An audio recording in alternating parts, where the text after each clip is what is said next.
Sejak itu, Asep sering bermain ke kebun teh untuk menjual tomat kepada seorang tengkulak tanpa ditemani ayahnya. Lalu Asep menemani Lasmi memetik teh seharian. Bi Entin hanya senyum-senyum melihat mereka. Lasmi kini punya teman dan terlihat riang. Dia tidak sendirian lagi. Dari Lasmi, Asep tahu cara memetik teh dan memilah kualitasnya. Kadang Asep pulang membawa bakul berisi daun teh terbaik. Ayahnya sampai bingung. Asep rajin menyeduh teh saat pagi dan malam. Ini teh dari saha? Temen pak. Nuglis itu? Iya pak. Asep tersenyum malu. Kamu teh seneng sama dia? Siapa namanya? Tanya ayah Asep menikmati tehnya di teras. Asep mengangguk. Lasmi pak. Cantik namanya, sahut ibu Asep sembari menaruh kacang rebus. Ya udah, kalau kamu seneng mah, bapak Ki seneng. Ayah Asep melirik istrinya, memberi isyarat. Usai pembicaraan singkat itu, orang tua Asep datang ke gubuk Bi Entin 2 hari kemudian. Mereka membawa makanan. Lasmi ingat hari itu sore dan hatinya berbunga-bunga kedatangan mereka. Tapi Lasmi malu. Dia duduk di belakang Bi Entin menunduk. Asep dan Lasmi curi-curi pandang. Bi Entin pun senang kedatangan tamu yang dia tahu kelak menjadi keluarga baru. Selama ini, dia dan Lasmi tinggal berdua di tengah hidup yang pas-pasan. Bi Entin mendengar dari tengkulak bahwa ayah Asep adalah orang baik dan seorang petani tomat. Dia pun percaya Asep anak yang baik. Ayah Asep berkata, "Punten cek, saya Jajang, bapaknya Asep. Ini Atna istri saya. Kami datang ke sini teh pengen kenal sama Lasmi dan Ece." "Mohon Kang, aya naon ya teh?" tanya Bi Entin sambil menahan senyum. Ayah Asep melirik Asep. "Anak saya katanya teh hoyong sama Lasmi." Bi Entin lalu berkata kepada Lasmi yang dari tadi hanya menunduk, "Kamu gimana Mi?" Lasmi berbisik. "Lasmi malu Bi." Bi Entin lalu berkata kepada Lasmi yang dari tadi hanya menunduk. Ayah Asep dan istrinya tertawa melihat Lasmi. "Tah Sep, ditolak kamu teh," kata ayahnya. Asep sontak kaget dan bengong. Dia menganggap dirinya memang ditolak. Asep makin yakin dirinya ditolak karena Lasmi tidak kunjung memberi jawaban. Lalu Bi Entin bilang Lasmi juga senang sama Asep. Dia suka nanya ke Bibi kalau Asep nggak kesini, dia kemana ya Bi? Apa lupa sama Lasmi? Lasmi menepuk pundak bibinya seakan jangan membocorkan itu. "Jadi gimana Lasmi? Senang juga sama Asep?" tanya Atna. Lasmi menatap Asep lalu mengangguk. "Tapi Lasmi belum siap Bu." "Ya udah, dijalanin aja dulu," kata Jajang. "Ece setuju Asep sama Lasmi?" "Saya mah gimana Lasmi aja Kang." Bi Entin tersenyum. Asep langsung sumringah. Setelah itu mereka makan bersama. Orang tua Asep dan Bi Entin membiarkan kedua anak itu pergi ke kebun teh. "Kalau aku ngikut kamu, Bi Entin gimana?"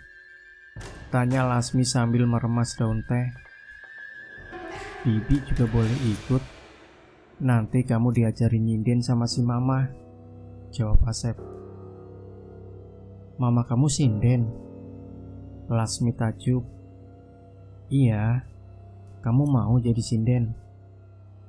"Mau," Lasmi bersemangat. "Tapi aku teh gak bisa nembang." "Tenang, si mama pasti ajarin kamu. Aku kalau gak kesini teh begadang ikut mama kerja." "Oh gitu, kirain malu pas sama aku." Lasmi tersipu malu. Beberapa bulan kemudian, Asep dan Lasmi menikah dengan sederhana. Mereka tinggal di rumah Asep. Apna mengajari Lasmi nyinden setiap hari dan mengajaknya ke acara-acara. Lasmi pun mulai dikenal sebagai sinden cilik yang berbakat. Sementara Bi Entin membantu Jajang jadi petani tomat. Apna bangga dengan Lasmi yang pamornya melesat. Tim sindennya jadi sering dipanggil acara-acara penting. Asep pun belajar bermain suling dari teman ibunya agar bisa mengiringi Lasmi. Sampai 3 tahun kemudian mereka bisa membeli rumah berkah rumah tangga keluarga kecil mereka. Namun sayang, tidak lama berselang Bi Entin jatuh sakit karena sering kelelahan. Lasmi pun terpuruk. Sebelum menutup mata, Bi Entin berpesan kepada mereka, "Sep, tolong jaga Lasmi. Dia bagaikan anak bibi sendiri. Jangan pernah tinggalin Lasmi ya, Sep. Bibi titip Lasmi." Pesan itu selalu diingat oleh Asep dan Lasmi. Mereka berjanji selalu bersama apapun yang terjadi. Sampai Lasmi tiada pun, dia ingin selalu bersama Asep. Itulah kenapa Lasmi sedih. Jajang menyarankan Asep menikah lagi. Di sisi lain, Lasmi tidak tega Asep sakit-sakitan. "Ya, dipikirkan baik-baik, Sep. Bapak cuma pengen kamu bahagia. Khawatir kamu teh sendiri di sini," ucap Jajang. "Insya Allah Asep kuat, Pak," balas Asep. "Sep, punten juga ini mah. Kamu udah tahu siapa nabrak Lasmi?" tanya Jajang hati-hati. Asep menoleh kaget, begitu pula Lasmi. Lasmi memancarkan aura merah, dendamnya terpercik. "Siapa, Pak? Bapak teh kenal." Asep berusaha menahan amarah dan duka yang seketika bergejolak. "Dia supir pengangkut sayuran, Sep. Dulu sering belanja di Bapak. Dia minta maaf, tapi gak berani menghadap kamu," jawab Jajang. "Ya Allah, Pak. Asep sebenarnya gak dendam. Cuma karena dia, Asep kehilangan Lasmi," ujar Asep lirih. "Boleh tahu siapa namanya, Pak?" Lasmi menunggu nama itu terucap. Dia ingin segera membalas dendamnya. "Udahlah, Sep, ikhlas aja. Nanti kamu malah tambah sakit." Jajang berdiri. "Bukan Bapak mau nutupin, tapi dia teh punya anak kecil, Sep. Bapak gak tega. Biar gimana pun, dia tulang punggung. Dia minta maaf sama kamu. Udah, jangan dipikirin lagi." Asep mengangguk paham. "Ya udah, makasih banyak ya, Pak." Jajang pun pamit. Lasmi mengikutinya dari belakang. Jajang merasakan hawa panas yang menyelimuti lehernya. Perasaannya tidak enak, tapi dia terus berjalan. Sekitar setengah jam dan melewati pasar, Jajang tiba di sebuah gubuk kecil di pinggir sungai. Di situ terparkir mobil. Lasmi menyeringai, mobil itulah yang menabrak Lasmi. "Pak Jajang," seru pria beraut pucat membuka pintu. "Punten, Pak. Gimana ini? Jujur saya takut setiap hari. Saya sampai gak bisa tidur." Udah. Kita semua ikhlas, biar Lasmi juga tenang ya." Jajang menepuk-nepuk pundak pria itu dengan suara bergetar. Lasmi menatapnya penuh amarah.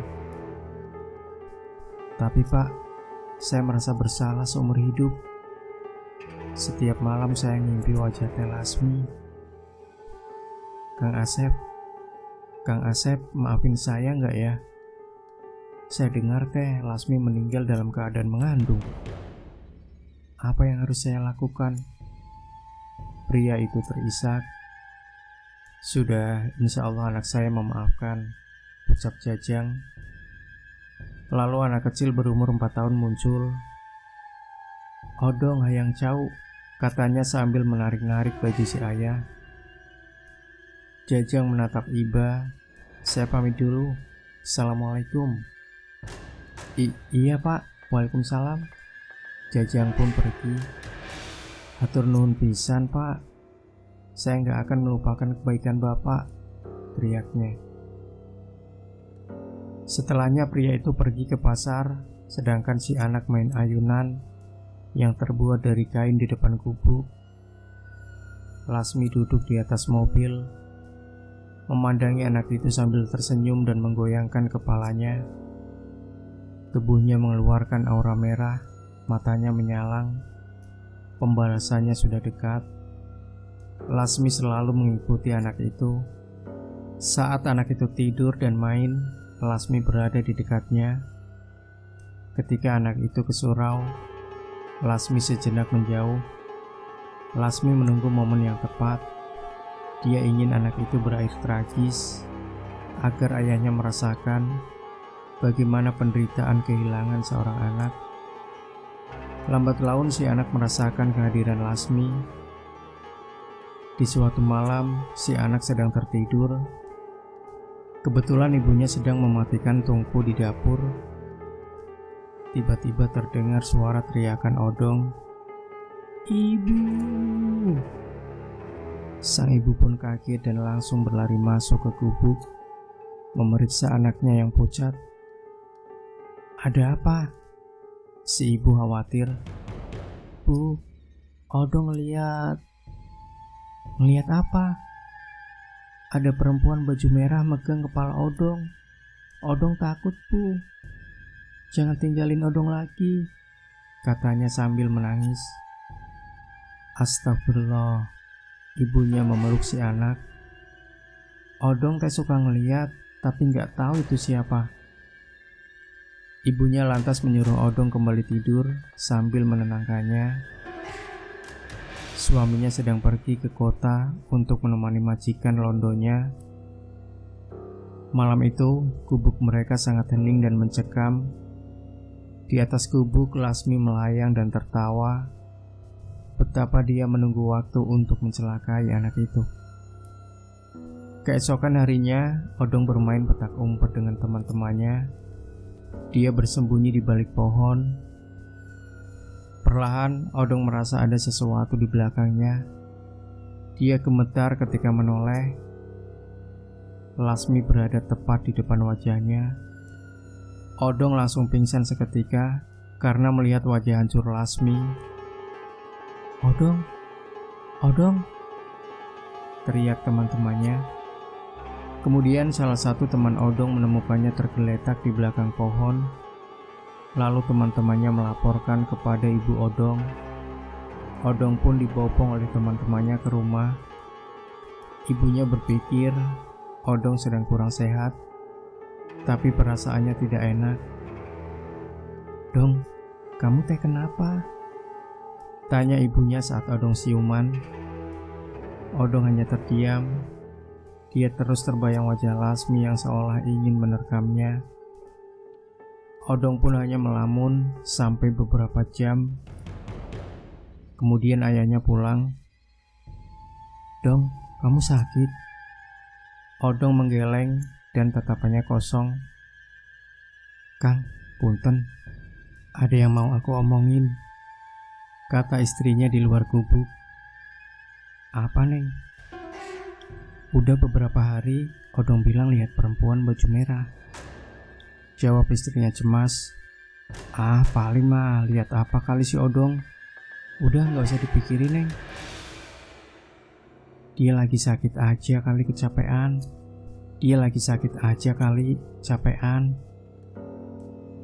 Dalam hatinya, si supir mulai ketakutan apakah yang dilihat Odong adalah Lasmi. Sang supir mulai menerka-nerka kemungkinan dan menyesal. Tapi dia tidak bisa melakukan apa-apa. Dia ingin bertemu Asep untuk membicarakan hal ini sekaligus minta maaf. Tapi dia pun takut Asep tersinggung. 2 hari kemudian, Lasmi menyimak pembicaraan mereka. Istri si supir harus ke rumah saudaranya untuk membantu hajatan. Kamu kesana aja, Neng. Biar aku bawa si Odong narik. Bisi gak ada yang jagain, kata si supir menenangkan. Lasmi tersenyum, momen yang ditunggu-tunggu akan tiba. Sorenya, ketika sang istri pamit, Odong ikut ayahnya menaiki mobil menuju pasar. Lasmi mengikuti mereka dari belakang. Mereka melewati jalan di mana Lasmi ditabrak. Ayahnya berpesan, "Dong, jangan jauh dari bapak ya." Odong hanya mengangguk, entah kenapa dia mengamati jalan itu. Odong samar-samar mendengar suara sinden menembang selama perjalanan. Sampai mereka tiba di pasar, ayahnya berkata, "Odong mau ikut bapak apa nunggu di mobil?" "Di mobil," terdengar suara di telinga Odong. "Di mobil, Pak," jawab Odong takut. "Ya udah, jangan kemana-mana ya." Si supir pun mengusap rambut anaknya sebelum turun. Odong memandang suasana pasar yang masih riuh. Dia sesekali melihat ayahnya mondar-mandir dari lapak ke lapak pedagang, membeli hasil bumi yang nantinya diantar ke rumah majikan. 1 jam, 2 jam, Odong mulai bosan menunggu. Hari pun menggelap dan banyak lapak yang mulai tutup. Odong yang bosan akhirnya keluar dari mobil. Dia berjalan di sekitar mencari ayahnya. Dia takut. Lasmi yang sedari tadi uncang-uncang anggi di salah satu atap lapak pedagang tertawa. Inilah waktunya untuk membalas dendam. Odong. Odong mendengar suara lembut itu, tapi dia tidak melihat di mana orangnya. Odong hanya mengikuti arah suara yang memanggil-manggilnya itu. Perlahan, Odong melangkah menjauhi pasar, melewati pinggir sungai panjang yang arusnya lumayan deras. Besar. Lasmi sudah menunggu di sana. Langkah Odong berhenti di depan jembatan kayu. Dari jarak yang tidak terlalu jauh, seorang wanita berbaju merah berdiri dan melambaikan tangan ke arahnya. Odong tampak bingung, tapi dia menghampirinya. Dia berjalan pelan sambil terus mendengar namanya dipanggil-panggil. Odong sedang memegang pembatas jembatan. Ketika Lasmi ingin menuntaskan dendamnya dengan mendorong Odong, tiba-tiba dia mendengar suara pria. "Sep, eta baru deker naon? Sok atuh ditolongin, bisi kejebur." Lasmi terkejut melihat Asep dan Dadang berlari menghampiri Odong. Lasmi terpaku dengan kemunculan sosok yang dicintainya, yang langsung menarik tangan Odong. Dadang pun memeriksa keadaan Odong yang langsung menangis. "Cep, kamu teh tersesat?" tanya Asep. Odong terus menangis. Ulu, si Kasep ulah cerik atuh." Asep menenangkannya. Lasmi mengurungkan niat untuk membalas dendamnya ketika Asep mengusap kepala Odong dengan penuh kasih sayang. "Rumah kamu teh di mana?" tanya Asep pelan. Odong hanya menunjuk ke arah pasar. "Hayu kita ke sana ya, Cep." Asep berusaha membujuknya. Dadang pun mengangguk setuju. "Sep, kamu bisa kan nganterin sendiri? Saya harus pulang. Si Ais sudah nunggu," kata Dadang sungkan. "Kemalaman kalau saya ikut." Asep mengangguk dan memegang tangan Odong. "Ayo, Cep." Mereka berpisah di jembatan itu. Lasmi hanya melihat punggung suami dan anak itu menjauh. Lasmi menyaksikan cara Asep menggenggam tangan anak itu dan terlihat begitu mengasihinya. Lasmi membayangkan bagaimana jika Odong ialah anak mereka. Sambil berjalan, sesekali Asep melucu, membuat Odong yang tadinya menangis jadi tertawa. Amarah di hati Lasmi pun perlahan mereda. Lasmi terbang di atas mereka. Seandainya dia dan anak yang dikandungnya tetap hidup, ini adalah momen terindah dalam hidupnya. Kapan-kapan ajak anak akang main ke rumah aku ya, ucap Odong polos. Mendengarnya, Asep hanya mengangguk dan tersenyum tabah. Lasmi menangis terseduh-seduh. Sesampainya di pasar, Odong berlari ke arah ayahnya yang sedang tertunduk di bak mobil. "Pak!" Odong berseru. "Oh, ini anaknya, Kang." Asep lega. Iya. Alhamdulillah anak saya ketemu. Saya pikir Odong teh hilang." Si sopir gemetar mengetahui orang yang mengantar anaknya. "Saya pamit dulu." Asep melambaikan tangan. Si supir keluh. "Hatur nuhun pisan, Kang." Ucapnya menahan tangis dan perasaan bersalah, lalu mengajak anaknya naik mobil. Asep berjalan meninggalkan pasar sambil menatap langit di sebelahnya. Lasmi seolah menggenggam tangan Asep. Lasmi tersadar jika dia menunaikan balas dendamnya, dia tidak akan pernah melihat potret sebuah kebersamaan yang dia dambakan. "Mungkin anak kita teh laki-laki kayak anak itu ya, Neng. Akang selalu berdoa untuk Neng. Yang tenang ya, Neng," batin Asep. Lasmi pun tersenyum. Malam itu Lasmi sangat bahagia mendapatkan potret kebersamaan seandainya anak mereka masih hidup. Meski dendam Lasmi tak terbalaskan, Lasmi terus seolah menggenggam tangan Asep, seperti halnya ketika dulu dia baru hamil. Asep pun tidak merasakan panasnya aura Lasmi, sejuk. Sesampainya di rumah, Asep mengganti baju dan bersiap tidur. Lasmi menjauh agar Asep yang terlihat sangat sedih bisa beristirahat. Sebetulnya, Lasmi ingin sekali memeluk Asep semalaman, tapi Lasmi memilih hanya memandang Asep dari luar jendela sampai suaminya benar-benar terlelap. Saat Asep terlelap, Lasmi memasuki alam bawah sadarnya. Lasmi menghadirkan Asep mimpi keluarga kecil yang bahagia yang mereka impikan. Di mimpi itu, Lasmi baru saja melahirkan anak laki-laki yang tampan. Lasmi sangat cantik sekali jadi ibu muda, dan Asep jadi ayah yang kikuk mengurus bayi. Lasmi tersenyum melihat Asep yang kegirangan sendiri menggendong anaknya. Saat anak mereka tertidur, Lasmi menyampaikan keresahannya. "Akang, Lasmi teh cinta sama Akang. Jangan pernah tinggalkan Lasmi ya, A," ucap Lasmi lirih. Asep tertegun mendengarnya. "Akang janji gak akan pernah ninggalin Neng." Asep memeluk Lasmi, mengecup keningnya. Lasmi menangis dan mengeratkan pelukannya.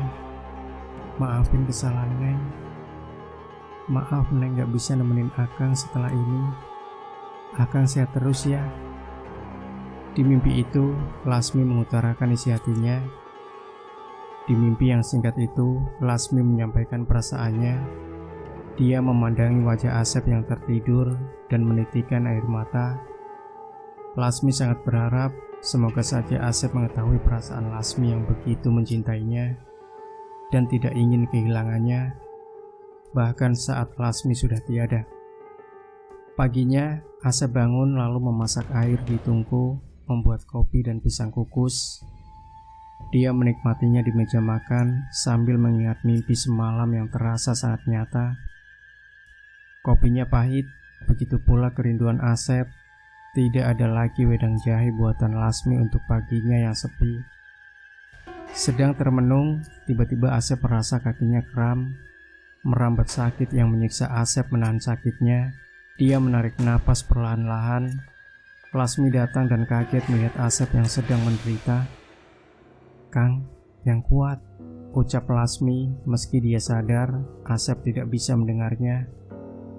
Saat rasa sakit di kakinya mereda, Asep sadar sakit yang dideritanya semakin parah. Asep perlahan-lahan beranjak dengan susah payah untuk mengambil air putih sebelum siap-siap bekerja. Lasmi hanya memandang Asep dengan ucapan sedih melihat sang suami sakit. dan susah dalam kesendirian. Assalamualaikum Sep. Itu suara Dadang, tim sinden Asep hari ini mengisi hajatan di kampung sebelah. Waalaikumsalam Dang, sebentar. Waalaikumsalam Dang, sebentar. Saya tunggu di sini aja Sep. Yang lain udah nunggu di bawah. Asep meraih sulingnya. Dia melangkah ke depan rumah dengan kaki yang sakit. Mereka pun berjalan bersama tim sinden ke kampung sebelah untuk mengisi acara hajatan pagi itu. Lasmi pun mengikutinya dari jauh. Sesampainya, Asep mengedarkan pandangan sembari mengelap suling. Hajatannya sangat meriah untuk pribumi. Mungkin ini acara anak bangsawan, pikirnya.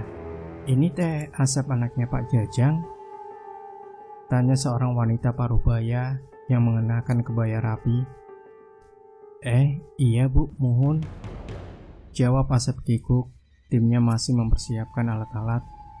Ya ampun, gimana kabarnya Sep? Alhamdulillah baik bu. Asep tersenyum sopan sambil mengingat wanita itu. Bu Nani? Asep akhirnya ingat wanita itu teman baik ayahnya. Iya, mamanya Nenden. Main atuh Kak Ima. Udah lama kamu gak main Gak kangen Nenden? Bu Nani terkekeh. Iya bu, insya Allah saya berkunjung, balas Asep. Timnya sudah melirik-lirik. Bu Nani paham, dia pun melipir. Asep dan tim pun mulai bermusik. Asep meniup suling dan Lasmi duduk di belakangnya. Akang, Neng teh kangen pisan menyinden bareng Akang lagi, batin Lasmi. Namun perhatian Lasmi teralihkan. Dia melihat Bu Nani duduk di barisan paling depan bersama perempuan berwajah manis. Lasmi terbang di depan mereka. Nenden, itu ada Kang Asep, gak mau ketemu? Tanya Bu Nani. Memang ada Kang Asep? Nenden kaget. Itu di pojok kanan. Sejak kamu kerja di kota, kamu gak pernah lagi ketemu Kang Asep kan? Sok gerah, nanti temuin. Iya, ucap Nenden sumringah. Lasmi kenal Nenden. Dulu Asep pernah cerita bahwa Nenden adalah teman kecilnya dan orang tua mereka sempat menjomblangi, tapi Asep tidak sreg dengan Nenden. Lasmi pun pernah bertemu Nenden ketika kakaknya Nenden menikah. Lasmi hadir dengan Asep untuk kondangan. Lasmi resah. Setelah tim sinden selesai, Nenden langsung menemui Asep. Dadang sempat penasaran, tapi dia membiarkannya. Kang Asep, gimana kabarnya? Nenden tersenyum lebar. Den, kamu di sini juga? Alhamdulillah baik. Asep tersenyum sopan. Iya Kang, nemenin ibu. Asep mengangguk. Oh, kamu baru pulang dari kota, Den? Den udah gak kerja di kota lagi, Kang. Majikan Den pulang ke Belanda, jawab Nenden. Lasmi menatap mereka berdua dengan penuh keresahan. Lasmi takut Asep kelak bersama Nenden.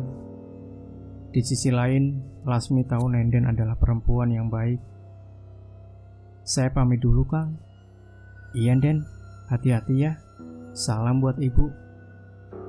Iya, Akang juga. Nanti mampir ya ke rumah, seru Nenden. Asep terdiam sejenak sebelum menghampiri tim sinden yang bersiap pulang. Dadang yang sedari memperhatikan pun bertanya, Sep, siapa itu? Gelis juga. Teman kecil saya, jawab Asep. Atuh gelis pisan Sep, siapa namanya? Nenden. Asep terlihat kurang nyaman. Dia lanjut berjalan bersama rombongan tim. Dadang meledek Asep soal rencana mendekati. Lasmi yang mengikuti rombongan pun geram. Lasmi mendekati Dadang. Sep, merinding cia. Dadang mengucap tangkuknya. Merinding kenapa, Dang? Saya biasa aja tuh. Teuing, asa tiris juga Lasmi tertawa kecil. Dia sebetulnya tidak marah dengan Dadang. hanya kesal karena Dadang membahas soal Nenden di saat seperti ini. Asep berpisah dengan tim, berjalan santai menuju rumahnya melewati jalan menanjak. Asep mengenang momen kala bersama Lasmi pulang menyinden. Di jalan ini, mereka bergenggaman tangan dan membahas masa depan. Tak terasa air mata Asep menetes, dia membatin, "Neng, akang kangen." Lasmi yang berada di belakang Asep ingin sekali memeluk dan menguatkannya. Tapi lagi-lagi Lasmi tidak dapat berbuat apa-apa. Lasmi hanya seolah memeluk Asep. Dia dapat merasakan betapa hati suaminya itu sangat sedih. Lasmi juga kangen akang, ucap Lasmi tepat di telinga Asep. Sesampainya di rumah, Asep langsung tidur. Lasmi pun tahu diri untuk tidak berada di dekat Asep agar suaminya bisa tertidur lelap. Tidur yang nyenyak. Lasmi tersenyum saat Asep terpejam. Setelahnya, Lasmi duduk pohon dekat rumah sambil uncang-uncang anggi. Dia teringat Odong. Saat malam, Lasmi ke rumah si supir yang menabraknya. Dia melihat Odong sedang tidur di sebelah ibunya. Lasmi menatapnya dengan perasaan bersalah. Kemudian Lasmi duduk di sebelah Odong, mengusap-usap kepala Odong lembut sambil tersenyum. Odong semakin terlelap tidurnya malam itu. Paginya Lasmi kembali ke rumah. Dia kaget mendapati Nenden duduk di teras dengan Asep, tersuguh tape dan ubi kukus di meja. "Kang, Nden turut berduka cita. Nden tahu dari ibu. Nenden sedih." "Iya Nden, nuhunnya." Asep tertunduk. "Dimakan ya Kang, Nden cuma mampir sebentar." "Oh iya Den, kalau Akang gak keberatan, nanti malam Den mau ajak Akang." "Kemana?" "Anak majikan Den nikah. Den diundang, tapi Den takut kalau sendiri, banyak londo yang genit." "Kalau Akang mau itu juga," ucap Nenden sungkan. Asep terdiam mempertimbangkan ajakan itu. "Yaudah nanti Akang temenin. Tapi Akang pakai baju apa ya?" "Ih si Akang, baju biasa aja tuh." Nenden tertawa kecil. Lalu Nenden pamit dengan senyuman. Lasmi yang memandangi mereka merasa sangat bersedih. Lasmi menangis, takut sekali Asep akan melupakannya cepat atau lambat.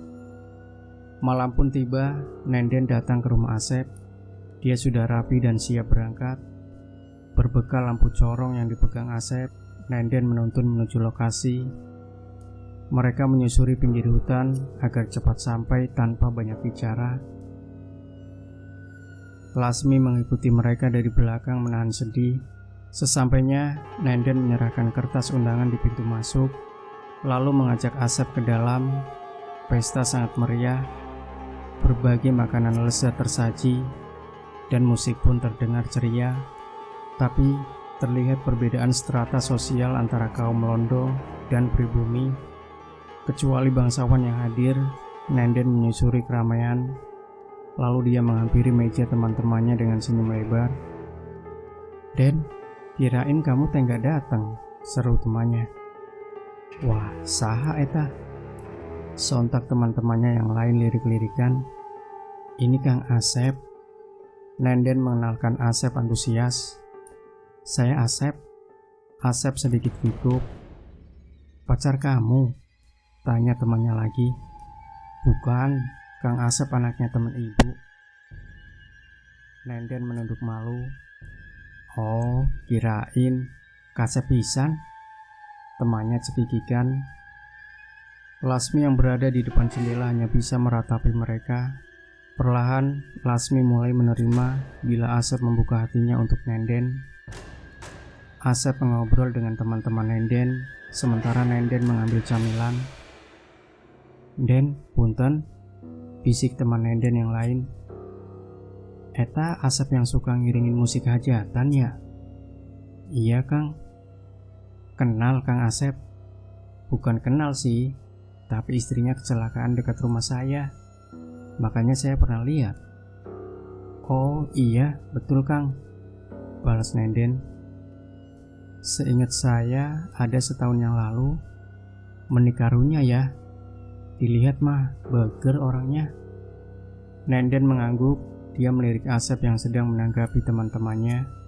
Nenden merasa iba, ada rasa ingin menemani Asep agar pria itu tidak merasa kesepian.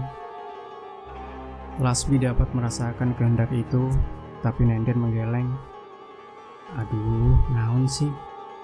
Batinnya lalu memanggil Asep. Kang Asep, sini. Iya Den, kamu udah mau pulang? Sebenarnya belum, tapi kita pulang aja deh. Kayaknya mah acaranya sampai malam. Oh ya udah tuh. Asep menurut. Nenden pun berpamitan kepada teman-temannya. Asep hanya tersenyum sopan. Sekeluarnya dari acara, mereka kembali menyusuri hutan. Lasmi pun mengikuti. Kang, kalau butuh sesuatu, bilang Den ya. Nenden memecah keheningan. Iya, tapi Akang belum butuh apa-apa kok, balas Asep. Nenden perlahan-lahan memegang tangan Asep. Nenden takut jatuh Kang. Asep sempat refleks menarik tangannya. Oh iya, hati-hati atuh, jawab Asep datar, membiarkan lengannya dipegang. Lasmi memperhatikan gerak-gerik Nenden yang seakan ingin memanjangkan obrolan di tengah keheningan. Asep merasa kakinya kesemutan, langkahnya terhuyung. Nenden menyadarinya. Kenapa Kang? Gak apa-apa Den, Asep menggeleng. Sesampainya di rumah Nenden, Bu Nani menyambutnya. Atur nuhun Sep, masuk dulu atuh. Sami-sami Bu, saya langsung pulang aja. Asep tersenyum sopan. Den, ambilin Asep minum, perintah Bu Nani. Gak usah Bu, udah malam soalnya, Asep sungkan. Nenden dan ibunya saling memandang. Ya udah, hati-hati Sep, nanti mampir ya ke sini. Hati-hati Kang. Nenden menatap Asep khawatir. Atur nuhun, assalamualaikum. Asep pun pergi. Asep kembali menyusuri jalan hutan yang licin. Pandangan Asep mengabur. Tiba-tiba Asep terpeleset dan terguling. Kakinya sobek terkena akar pohon. Akang, teriak Lasmi. Dia ingin sekali menolong, tapi tidak bisa berbuat apa-apa. Lasmi hanya menangis, lalu pergi ke rumah Nenden. Nenden yang sedang termenung di balik rumah mencium bau anyir, sebab Lasmi di sampingnya. Berharap Nenden melihat ke arah hutan yang tidak jauh dari rumahnya. Ih, bau apa ya ini? Nenden mual, tidak enak hati. Saat Nenden ingin masuk, matanya menangkap setitik cahaya dari hutan. Nenden pun berjalan menuju hutan. Perasaannya tak karuan, takut bila cahaya itu berasal dari lampu corong milik Asep. Nenden mendekati cahaya itu, dan benar, lampu corong tergeletak. Nenden meraihnya, menerangi ke segala arah, lalu melihat Asep memegangi kakinya. Ya Allah Kang. Nenden turun ke bawah dengan hati-hati. Asep meringis kesakitan. Nenden membopong Asep sambil memegang lampu corong. Akang gak apa-apa Den, ucap Asep lemah. Gak apa-apa gimana? Akang lagi sakit begini. Nenden membopong Asep pelan-pelan ke rumahnya. Dia berteriak, Bu, tolong. Bu Nani lantas keluar. Dia kaget melihat Nenden membopong Asep yang kakinya berlumuran darah. Ya Allah Sep, sebentar, ibu ambil obat dulu.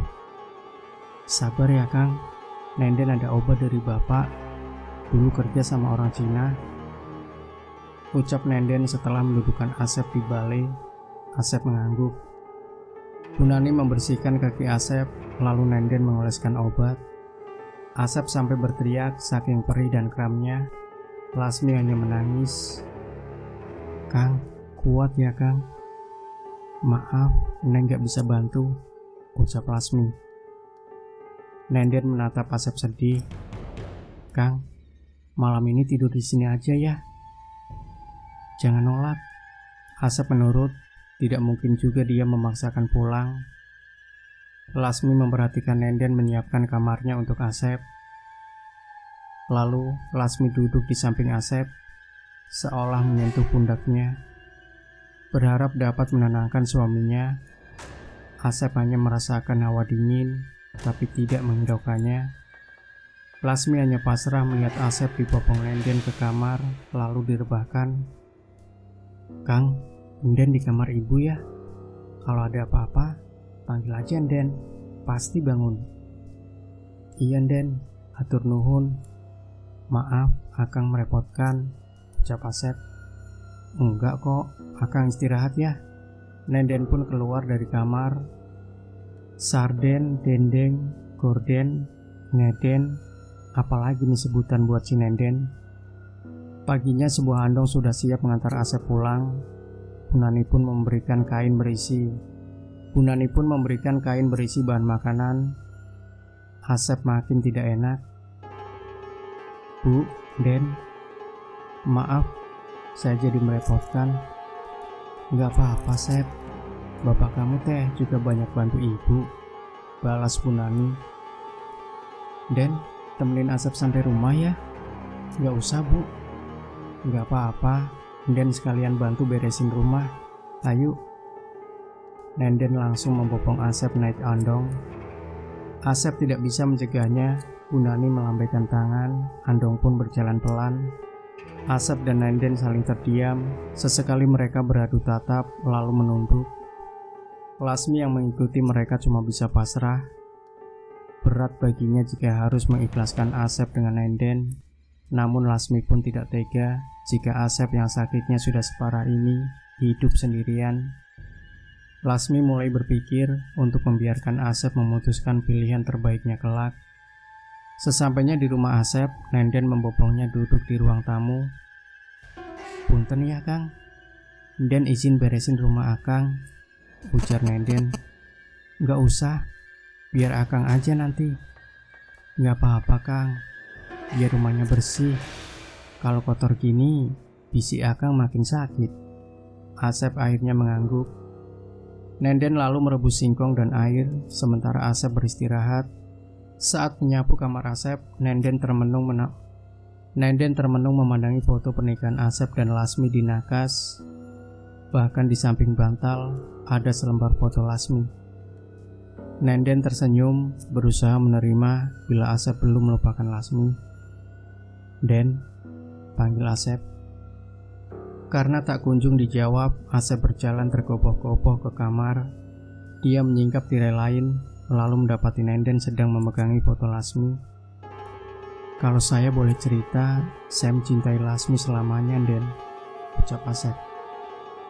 Nenden menoleh, lalu mengangguk paham. Lasmi yang sedari tadi memandangi Nenden dari jendela kamar menangis haru.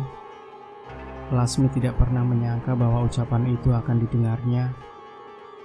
Padahal, Lasmi sudah mulai mengikhlaskan Asep jika kelak bersama Nenden. Lasmi sadar dia mencintai orang yang tepat, yaitu cinta pertamanya. Iya Kang, saya tahu. Nenden kembali menatap foto Lasmi dengan raut tabah. Maaf ya Den, ujar Asep tulus. Nenden lanjut membereskan rumah, sementara Asep duduk di kasur, memandangi foto Lasmi. Lasmi pun seolah menyandarkan kepalanya di bahu Asep. Suaminya itu mengusap pelan fotonya. Lasmi lalu mengamati Nenden yang mencuci baju Asep di belakang. Seenggaknya saya bisa bantu Akang, ucap Nenden kepada dirinya sendiri sembari mengelap keringat. Mendengarnya, Lasmi jadi terketuk. Dia pun seolah mengusap punggung Nenden. Hatur nuhun Nenden, bisik Lasmi. Setelah menjemur pakaian, Nenden hendak pamit pulang. Namun dia melihat Asep sedang tidur di kamarnya. Nenden tidak tega membangunkan. Dia hanya meletakkan segelas air putih di nakas, lalu keluar rumah untuk naik andong di pengkolan. Lasmi mengiringi perjalanan Nenden pulang. Meni kusut pisan neng, tegur kusir Andong di tengah perjalanan. Tak nanaon pak. Nenden tersenyum lalu hening. Lasmi menatap Nenden yang terdiam. Terlihat jelas raut Nenden yang lesu. Perlahan Lasmi pun ikhlas jika Nenden memang ingin merawat Asep. Sampai di rumah, Bu Nani langsung bertanya, "Den, Asep kumaha keadaannya?" "Udah mendingan Bu," jawab Nenden pelan. "Kamu teh kenapa? Lesu pisan?" "Enggak apa-apa Bu, Den mau istirahat dulu ya." Nenden masuk ke kamarnya, Lasmi pun ikut masuk. Bu Nani hanya memandang heran. Nenden meratapi langit-langit kamar. Dia mengingat masa kecil kala dia dan Asep sering bersama. Keluarga mereka sangat dekat. Dulu Nenden sering menemani Asep memanen tomat dan bermain. Setiap sore Nenden ke rumah Asep untuk mengantarkan pisang dan ubi rebus, lalu pergi ke surau. Suatu hari Nenden diajak ayahnya, Ageng, bekerja di Batavia. Nenden awalnya menolak, tapi dia berusaha untuk berbakti kepada sang ayah. Ageng bekerja untuk usaha keluarga Tionghoa. Majikannya meminta Ageng mencarikan pembantu untuk menjaga anak rekan bisnis Londonya di sana. Ageng dijanjikan komisi besar jika dia bisa mencarikan pengasuh yang dapat dipercaya. Ageng lantas mengajak anaknya sendiri. Nenden sangat berat meninggalkan ibunya dan harus jauh dengan Asep. Terlebih, Nenden juga dekat dengan Bu Atna. Lasmi terkejut mendapat gambaran itu. Lasmi jadi ingat awal pernikahannya. Asep kadang menceritakan Nenden itu, tapi tidak banyak pun saat mereka menikah. Nenden tidak hadir. Ketika mereka hadir di pernikahan kakaknya Nenden, Asep hanya mengenalkan Lasmi. Lasmi tidak menyangka Asep dan Nenden ternyata sangat dekat. "Kang, Nenden mau pamit," ucap Nenden kepada Asep sore itu di kebun tomat. "Nenden mau kemana?" "Kerja ke kota ikut bapak." Asep terdiam. "Kok Nenden gak bilang dari jauh hari?" "Maaf ya," Nenden bingung bilangnya. Nenden tertunduk. Lasmi turut bersedih melihat kilas balik itu. Lasmi bisa merasakan batin Nenden yang sedih mengenang masa lalunya. Nenden yang merasa hari itu bukanlah perpisahan sementara, melainkan selamanya. Asep yang tidak bisa mencegah kepergiannya, dan Nenden yang tidak punya pilihan untuk ikut ayahnya ke Batavia untuk bekerja. 1 tahun kemudian, saat Nenden sedang menyisirkan rambut anak majikannya, dia dipanggil ke bawah oleh penjaga rumah. Nenden minta izin untuk turun, lalu di bawah, dia diberikan secarik surat. Nenden kegirangan membaca nama pengirimnya. "Pasti Kang Asep kangen Nenden," batinnya. Pelan-pelan Nenden membaca isi surat. Dia tertawa saat isi surat dari Asep mengingatkan hari-harinya dahulu. Namun di akhir surat, Nenden merasa dunianya seakan runtuh membaca kabar Asep akan menikah dengan seorang perempuan bernama Lasmi minggu depan. Nenden pun turut diundang. Tangisnya pecah sore itu. Nenden pun pulang ke rumah, tapi dia tidak mau ke pernikahan Asep dan Lasmi. Bu Nani sempat membujuk, tapi Nenden bersikukuh hanya menitipkan salam kepada mereka. Bu Nani paham yang dirasakan anaknya. Nenden mendoakan yang terbaik untuk Asep dan Lasmi. Sejak saat itulah Nenden menjauh dari Asep, meski terus mengingatnya. Nenden kembali ke kota dan bekerja bertahun-tahun kemudian, sampai majikannya pulang ke Belanda dan Nenden kembali bertemu Asep di acara hajatan. Tadinya Nenden ragu, tapi ibunya memberitahu kabar duka soal Lasmi. Nenden pun awalnya ingin pelan-pelan mencoba lagi, tapi dia ingat foto Lasmi di kamar Asep. Nenden tahu Asep masih sangat mencintai Lasmi. Nenden sadar diri bahwa Asep tidak memiliki perasaan apapun kepadanya. Nenden berusaha merelakan harapan dan patah hatinya untuk kedua kalinya. Nani masuk ke kamar. "Den, kamu sakit?"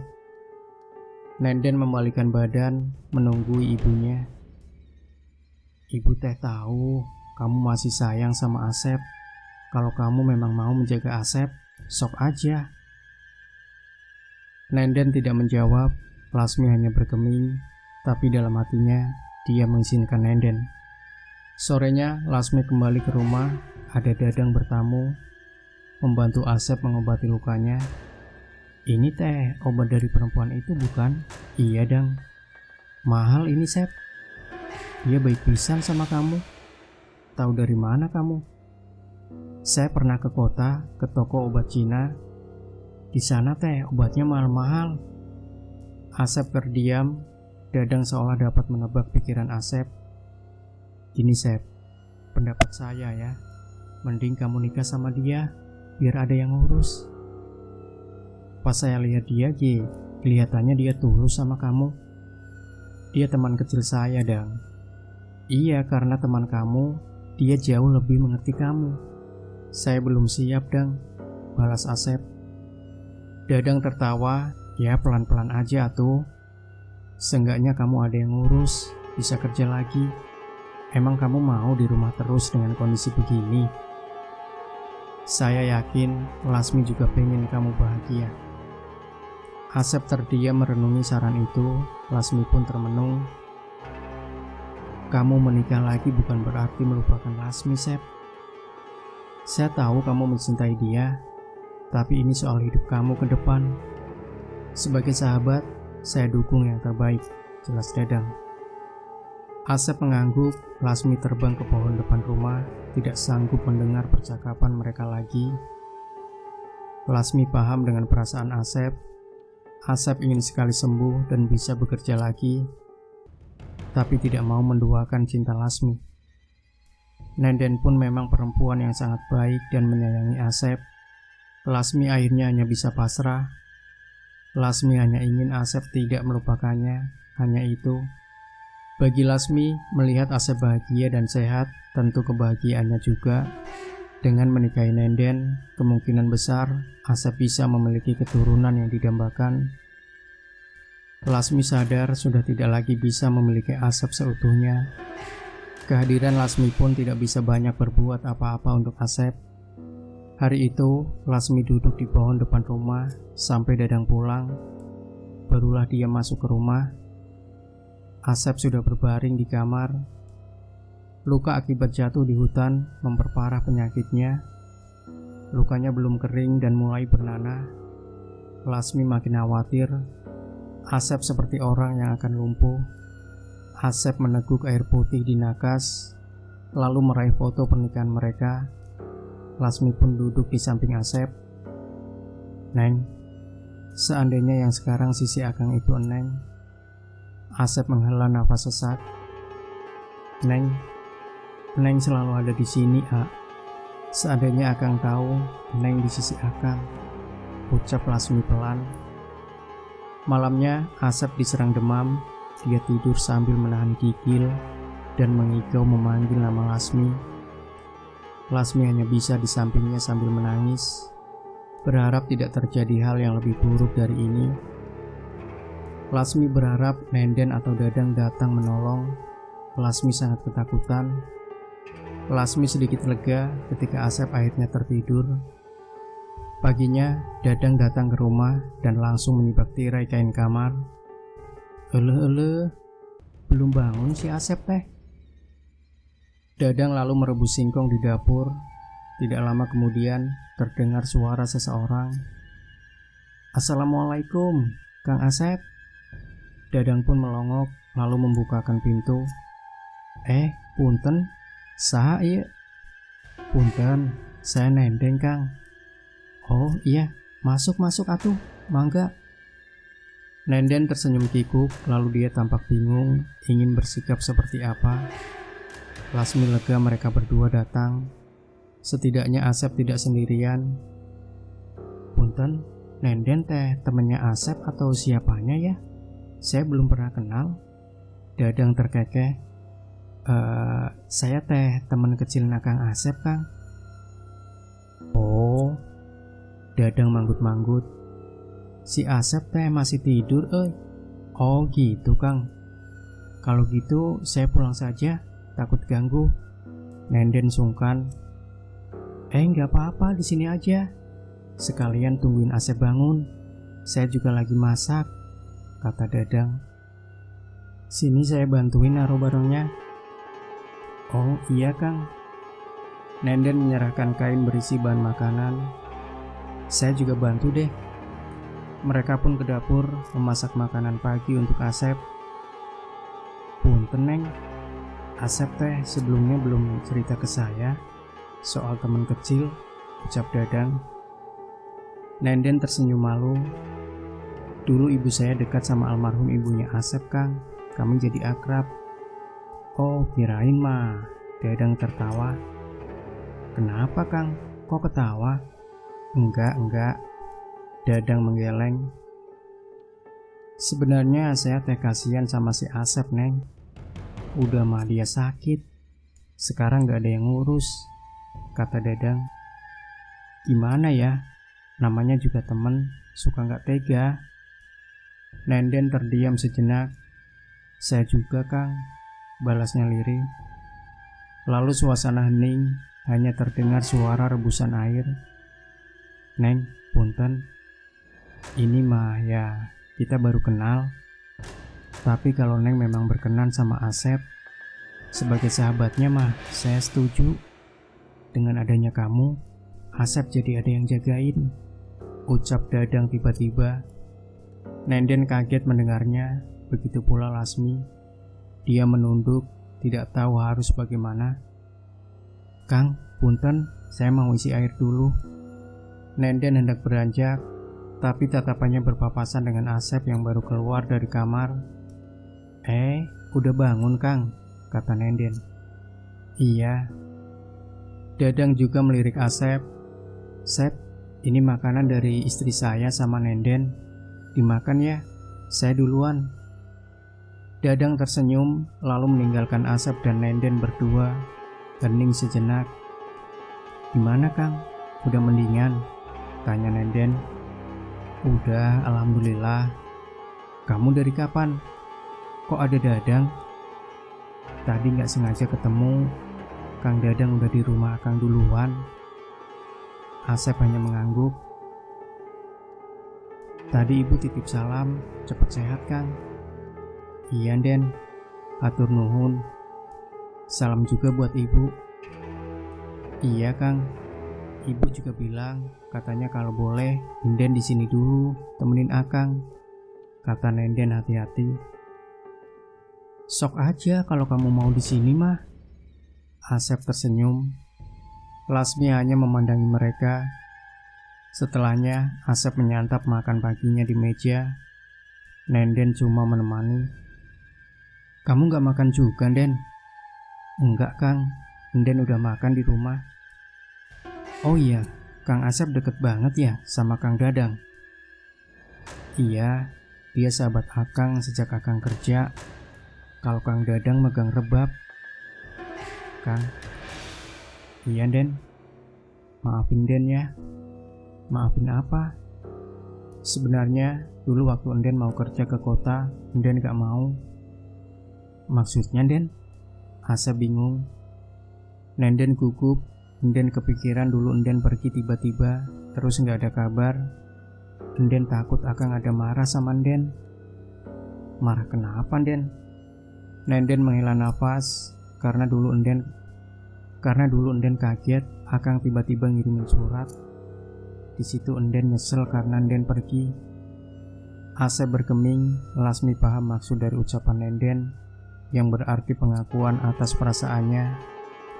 Lasmi sudah menyerahkan segalanya kepada Asep. Akang gak marah Den, kamu gak perlu gitu. Kamu mah udah kayak adik Akang sendiri. Iya Kang, tapi sampai sekarang pun perasaan Den tetap ke Akang. Nenden menunduk, tidak berani menatapnya. Tapi hati Akang cuma untuk Lasmi, balas Asep pelan. Maaf ya Den. Iya, Nden cuma pengen Akang tahu perasaan Nden selama ini. Nden pengen di sisi Akang. Enden gak bisa melihat Akang begini. Dulu Akang selalu ngejaga Enden. Jelas Nenden, dia akhirnya menangis. Asep mengelap air mata Nenden lembut. Lasmi pun seolah mengusap punggung Nenden. Sejak saat itu, Nenden merawat Asep sampai kurang lebih 4 tahun lamanya. Bu Nani sempat meminta Dadang membujuk Asep agar menikahi Nenden, tapi Asep teguh pada pilihannya untuk setia kepada Lasmi. Asep tidak kunjung sembuh, kesehatannya kian menurun sampai dia menutup mata. Hari itu sore, Asep sudah terbaring lemah tak berdaya. Nenden dan Lasmi menangis saat Asep bilang, "Maafin kesalahan Akang selama ini ya, Den. Maafin kesalahan Akang selama ini ya, Den. Maafin Akang banyak ngerepotin kamu dan ibu." Lalu Asep menggenggam tangan Nenden sebelum terpejam dan menghembuskan nafas terakhirnya. Jujur, gue gak sanggup menarasikan penderitaan Asep yang nahan penyakitnya. Lasmi bilang, Nenden sabar dan telaten banget merawat Asep hari demi hari. Kadang Dadang juga ikut bantu. Nenden udah nyariin obat buat Asep kemana-mana, tapi Asep gak sembuh-sembuh. Sudah takdirnya begitu. Asep dimakamkan di sebelah Lasmi, tapi Lasmi bercerita dia tidak bertemu Asep. Lasmi sangat sedih, tapi ini adalah takdir Tuhan. Setidaknya Lasmi tahu Asep mencintainya hingga akhir hayat. Lasmi menempati rumah mereka yang kosong. Kadang dia menemani Nenden yang hari-harinya muram. Singkat cerita, Nenden dinikahi seorang juragan tanah. Nenden dinikahkan seorang juragan tanah 3 tahun kemudian atas perjodohan ibunya. Karena Bu Nani takut sekali Nenden tidak punya pasangan hidup. Lasmi tahu Nenden tidak mencintai pria itu. Setiap akhir pekan, Nenden selalu ziarah ke makam Asep dan Lasmi. Dari pernikahan itu, Nenden dikaruniai seorang anak laki-laki yang dinamai Sajati, dipanggil Ajat. Saat Nenden mengandung Ajat, Lasmi menjaganya dari jauh agar Nenden tidak diganggu oleh bangsa sejenisnya. Lasmi sering memerhatikan Nenden mengelus-elus perutnya yang makin membesar. Ketika Ajat lahir, Lasmi bahagia. Dia menjaga Ajat saat tidur di ayunan kain, menenangkannya kala menangis. Karena Nenden sering pergi menemani suaminya, sehingga Ajat dirawat Bu Nani. Ajat seperti anak yang memang semestinya Lasmi jaga sebagai rasa terima kasih kepada Nenden. Saat Ajat sudah bisa berdiri, Lasmi sering uncang-uncang anggi, membuat anak itu tertawa sendiri. Kadang Bu Nani menatap heran, tapi dia tidak curiga. Bu Nani justru lega karena Ajat tidak rewel. Dan merepotkannya. Bu Nani tidak pernah tahu Ajat sering dihibur oleh Lasmi. Ada satu kejadian lucu hari itu menjelang maghrib. Ajat ditinggal sebentar oleh Bu Nani keluar. Saat itu ada kuntilanak dari pohon dekat rumah Nenden yang menjahili Ajat. Lasmi yang sedang di rumah Asep mendengar tangisan Ajat. Lasmi langsung ke sana memarahi kuntilanak itu. Bahasanya kurang lebih begini, "Kamu jangan mengganggu anak itu. Dia sudah seperti anak aku. Aku cuma ngajak main. Kamu membuat dia menangis. Aku tidak suka. Pergi kamu. Jangan pernah ganggu lagi." Kuntilanak itu pun pergi. Pernah suatu hari, Nenden memandikan Ajat dibuat terheran-heran. Ajat senyum-senyum sendiri memandang ke atas. Nenden menengadah tapi tidak melihat apa-apa. Lasmi cekikikan, "Anak kamu teh bager, Den. Jaga dia baik-baik ya." Nenden langsung merinding dan cepat-cepat memandikan Ajat. Sampai Ajat berusia 3 tahun, barulah Lasmi pamit. Saat itu Lasmi memandangi Ajat yang tertidur pulas di samping Nenden. Lasmi mengelus kepala Ajat.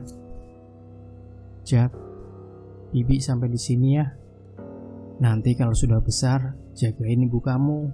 Bibi teh sayang sama ibu kamu." Lalu Lasmi pun pergi. Setelah hari itu, Lasmi mengitari daerah Bandung. Lasmi cerita, dia berpuluh-puluh tahun mengawasi ibu hamil dan menghibur bayi yang sedang sendirian. Mereka yang sekiranya bisa Lasmi awasi. Lasmi sempat kecewa saat rumahnya bersama Asep dijual oleh keluarga Asep kepada orang lain. Lasmi merasa rumah itu bukan lagi rumahnya. Lalu Lasmi mencari rumah baru yang tidak terlalu bersinggungan dengan makhluk lain, sampai dia menemukan sebatang pohon untuk bersemayam.